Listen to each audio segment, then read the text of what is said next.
Bienvenue mes chers amis internautes, c'est votre ami Merline Joseph. Aujourd'hui, je suis là tout simplement pour faire la continuité de la vidéo précédente qui parlait du chômage. Nous allons voir ensemble comment nous pouvons éviter le chômage.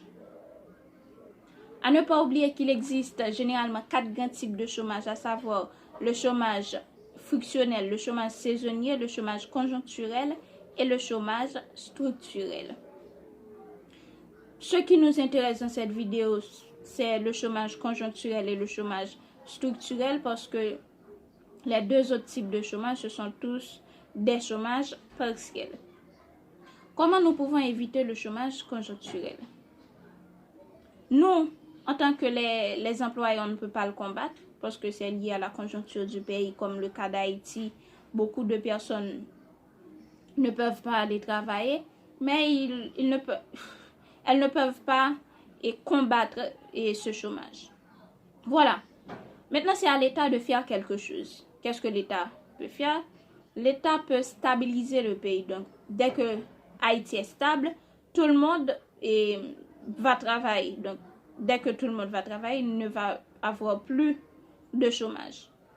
Donc, si c'est quelque chose qui est lié à l'économie, l'État peut favoriser l'investissement. Donc, comment l'État peut favoriser l'investissement? C'est en baissant le taux d'intérêt.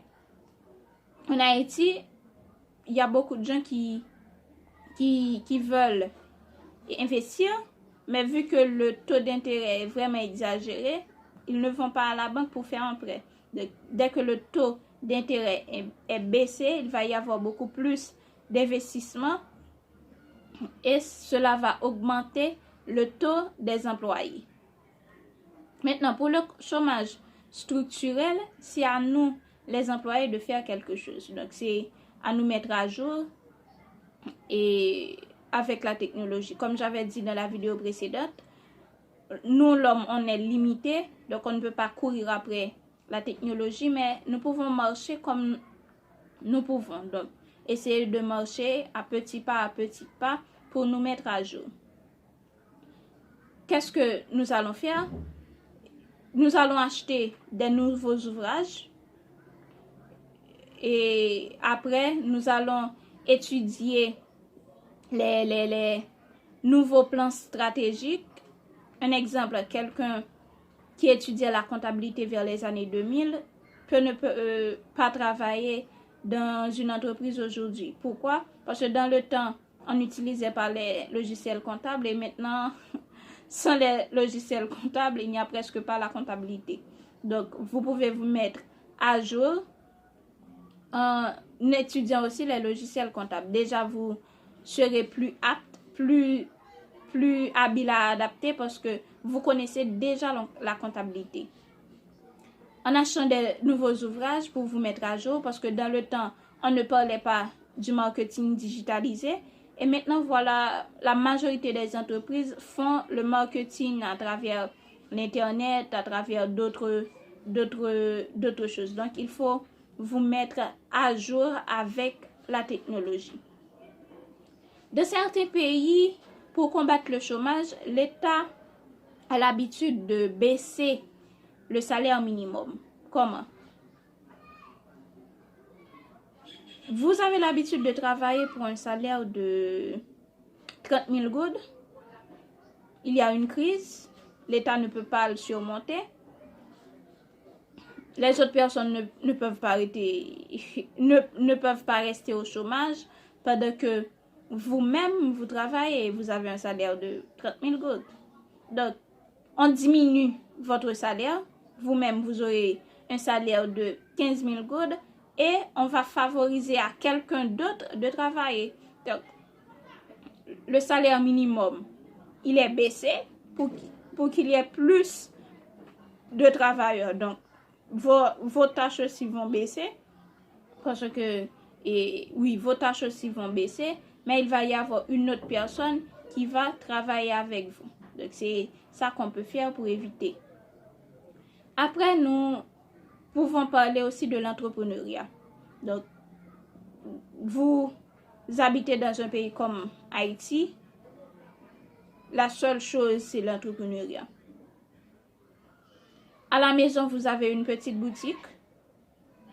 Vous vendez des choses et vous rentrez de l'argent.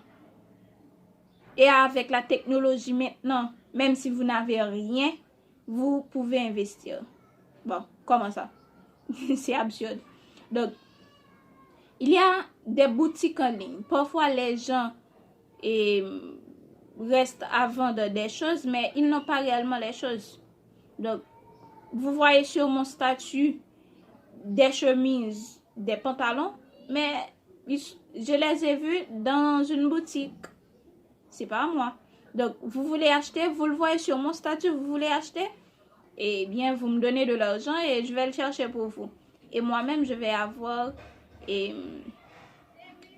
un intérêt ou bien un bénéfice. Donc, il y a des gens qui le font en Haïti. Donc, ça, c'est une méthode. Donc, vous pouvez aussi avoir un métier manuel. Vous pensez les couturiers? Vous êtes couturier? Vous ne travaillez pas? Vous allez trouver sûrement quelqu'un qui va vous donner à faire une robe, un costume. Donc, vous allez trouver quelque chose quand même à faire. Vous êtes maître de cérémonie? En décembre, il va y avoir beaucoup de gens qui vont se marier.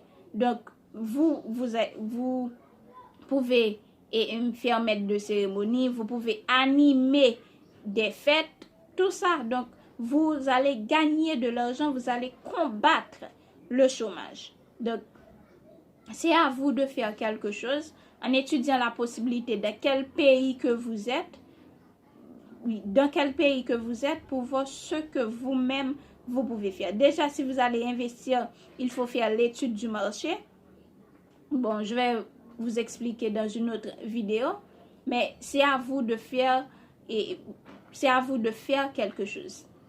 Un petit rappel pour vous, à ne pas oublier les deux types de chômage qu'on doit combattre réellement, c'est le chômage conjoncturel et le chômage structurel. Le chômage conjoncturel, c'est à l'État de faire quelque chose parce que nous ne pouvons rien faire pour le combattre. Le chômage structurel, nous pouvons faire quelque chose nous-mêmes.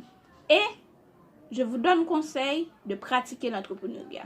De quelqu'un qui vit dans un pays comme Haïti, la meilleure chose à faire, c'est l'entrepreneuriat.